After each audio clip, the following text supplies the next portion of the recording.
Over the last 30 years, I've had the privilege of working with numerous business owners and senior executives, and one thing they all had in common was the desire to achieve financial freedom and have control over their lives and their time. A fantastic quote from Morgan Housel in his book The Psychology of Money is, "The highest form of wealth is the ability to wake up every morning and say, I can do whatever I want today. The ability to do what you want, when you want, with who you want, for as long as you want is priceless. It is the highest dividend money pays." How much is enough, i.e. how much money do you need to support the lifestyle you want, both now and in the future, is therefore a hugely important question that we should all be asking ourselves. And the reality is very few people in my experience have got a clear handle on this. Working with a good financial planner can certainly help people understand their enough. Now, to help do this, we use a concept called the bucket. Now, everyone has a financial bucket, and sitting inside your bucket, your financial bucket, is money which is used to fund your lifestyle.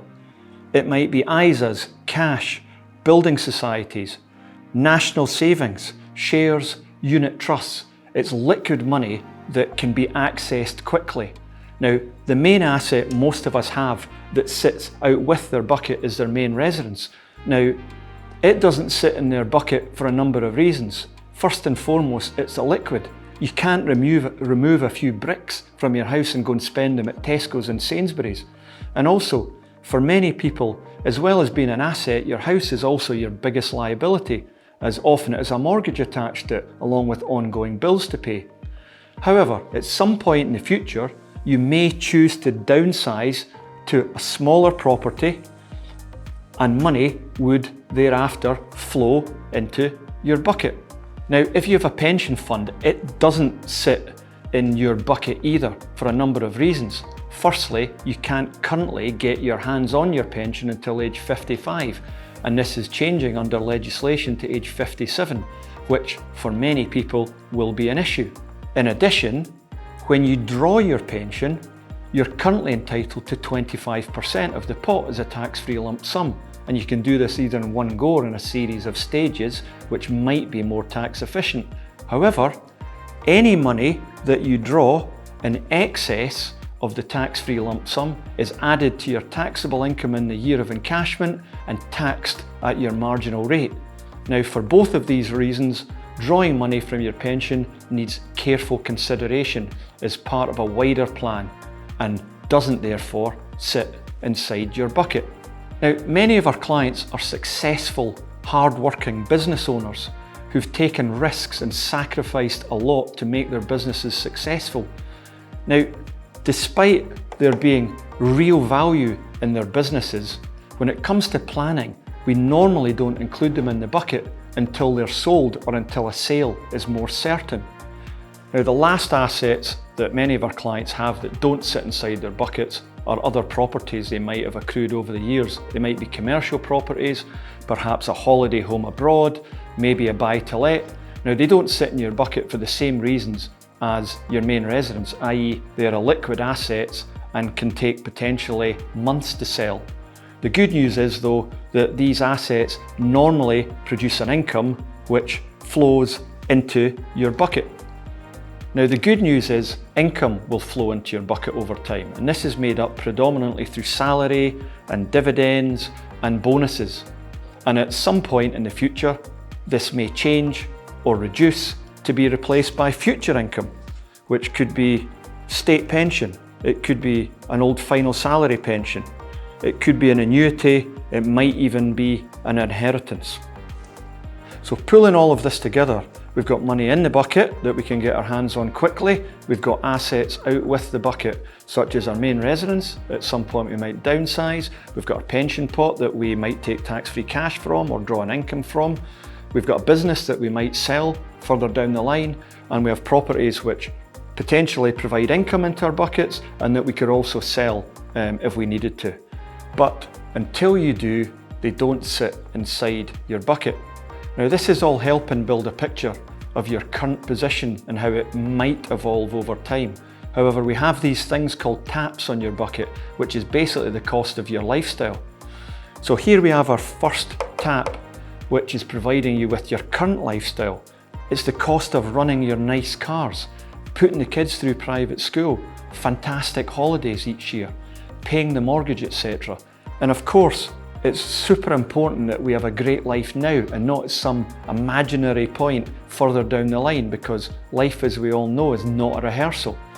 But at some point, this tap is going to stop to be replaced by this tap, which we call your financial freedom tap. It's a point when you will have more time in your hands to enjoy new hobbies and the energy to travel, doing all of the stuff you dreamed about doing throughout your working life but never had the time, whilst of course you're fit and well enough to do so.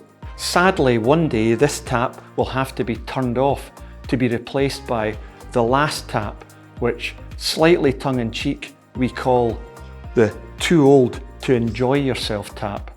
Now, this is just an honest acknowledgement that most of us will get to a point in our lives when we just physically can't do the things we used to do, and our needs will change.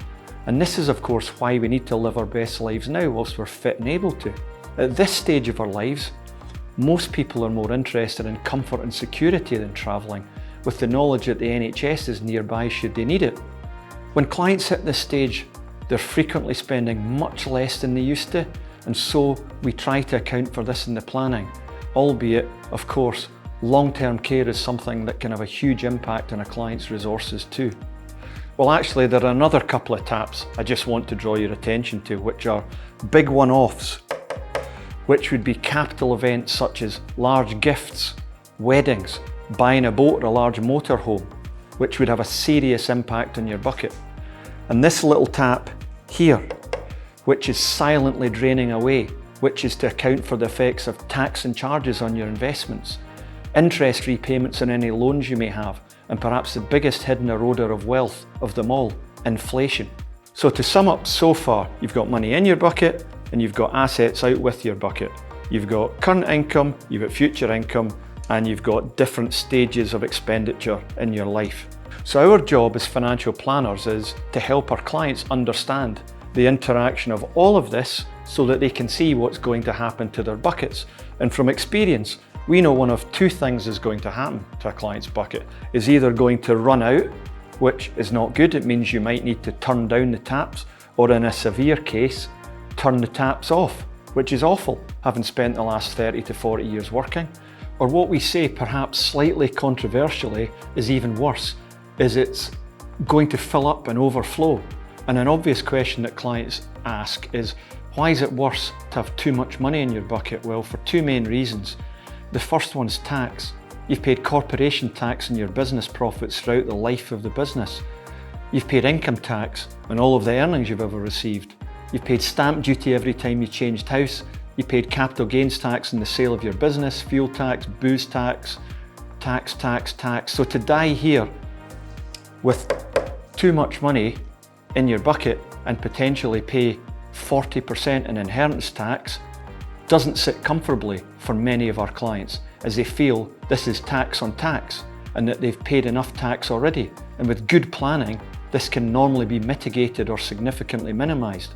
But that's not the worst thing about dying with too much money in your bucket, because tax is just tax and means less money to your beneficiaries. The worst thing about dying with too much money in your bucket is this. It means you probably didn't do stuff here and here when you had the chance. It means you didn't enjoy your money when you could have afforded to do so. It means you worked 5 years longer than you needed to. It means you didn't help the kids out when you could have afforded it. It means you didn't travel and make those memories when you could have done.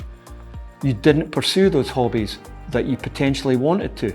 And now you're here at this stage of life when you're too old to enjoy yourself, and with the time you have to mull these things over, and you're thinking to yourself, damn, I wish someone had shown this to me, provided me with clarity and guidance, and pushed me to do more, be more, see more. But I've missed the boat, and now I'm sitting here with all this money but no time or the health to enjoy it, and you're thinking to yourself, damn. Our job is to try to make sure that you don't have these regrets. Our job is to meet with you annually and deliver a service that gives you the confidence to live in the moment. Our job is to revisit your plan regularly so that you understand your options and therefore maximise your chances of having enough to live the lifestyle you want whilst you're fit and well enough to enjoy it. Our job is to ensure that you have planned for this stage of life when your needs are going to change. And finally, our job is to help you to do all of this without fear of your bucket running out of money or of dying with too much. We call this proper financial planning, managing your money so you get the life that you deserve. If you find this useful or thought-provoking, let me know. Everything starts with a coffee and a great conversation. We can't guarantee to help everyone, but for the right families, we can make a meaningful difference. Thank you for watching.